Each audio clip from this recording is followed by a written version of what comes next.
Hello friends, అందరికీ నమస్కారం. Welcome back to smart kitchen. ఇవాళ మన కిచెన్ లో టమాటా చారు ఎలా చేసుకోవాలో చూపించబోతున్నాను. ఒకసారి ఇలా చేసి అన్నంలో తింటే ఆ పూటకి తృప్తిగా తినేయచ్చు. అంత బాగుంటుంది, తినే కొద్దీ తినాలనిపిస్తుంది, అంత టేస్టీగా ఉంటుంది. ఒకసారి ఇలా ట్రై చేసి చూడండి, మీరే ఆహా అంటారు.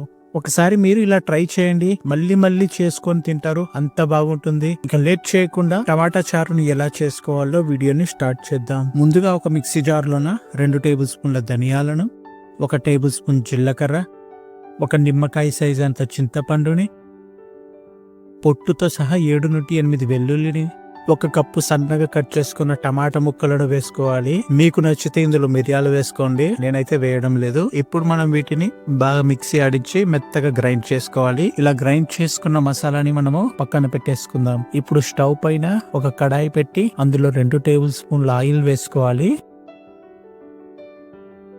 ఆయిల్ బాగా వేడయ్యాక 1 టేబుల్ స్పూన్ ఆవాలు, 1 టేబుల్ స్పూన్ జీలకర్ర వేసుకొని దోరగా వేయించుకోవాలి. ఇలా దోరగా వేగిన తర్వాత ఇప్పుడు ఇందులో 4 ఎండుమిర్చిని, 2 రెమ్మల వరకు కరివేపాకు వేసుకొని బాగా ఎర్రగా మనము వేయించుకోవాలి. ఇలా ఎర్రగా వేగిన తర్వాత మనం గ్రైండ్ చేసుకున్న మసాలాని వేసుకొని ఒక 2 నిమిషాల పాటు ఆయిల్ సెపరేట్ అయ్యేంత వరకు మనము ఫ్రై చేసుకోవాలి. ఇలా ఫ్రై చేసుకున్న తర్వాత ఇందులో కనీసం మనము 200 ml ఆఫ్ వాటర్ వేసుకొని ఒకసారి బాగా కలుపుకోవాలి. ఇలా బాగా కలుపుకున్నాక ఇందులో మరొక గ్లాస్ అంటే 1/2 లీటర్ వరకు నీళ్లు వేసుకొని మరొకసారి బాగా కలుపుకోవాలి.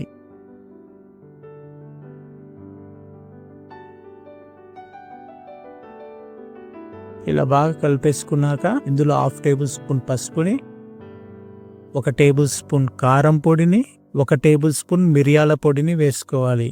గ్రైండ్ చేసేటప్పుడు మిరియాలు వేసుకోలేదు కాబట్టి ఇక్కడ మనము 1 టేబుల్ స్పూన్ మిరియాల పొడి వేసుకోవాలి. రుచికి తగినంత ఉప్పు వేసుకొని ఒకసారి బాగా కలుపుకోవాలి.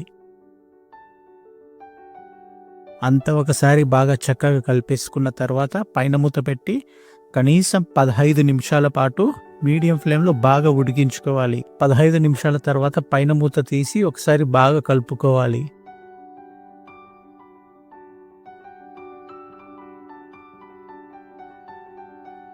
ఇలా బాగా మరిగించుకున్న తర్వాత ఇప్పుడు ఇందులో కొంచెం కొత్తిమీరను వేసుకొని మరొక 1/2 నిమిషం పాటు కలుపుకోవాలి.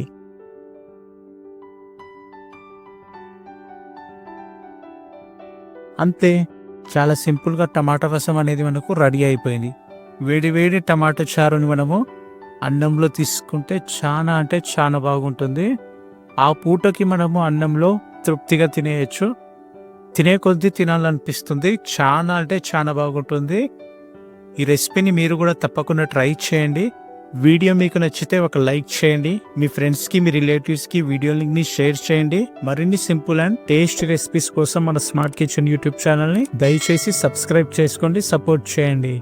కింద డిస్క్రిప్షన్లో ఫేస్బుక్ పేజ్ లింక్ ఇస్తాను, ఒకసారి మీరు ఫేస్బుక్ పేజ్ని కూడా ఫాలో చేయండి. మరొకసారి స్మార్ట్ కిచెన్ యూట్యూబ్ ఛానల్ని దయచేసి సబ్స్క్రైబ్ చేసుకోండి, సపోర్ట్ చేయండి. Thank you friends, thank you for watching. Next వీడియోలో కలుద్దాం.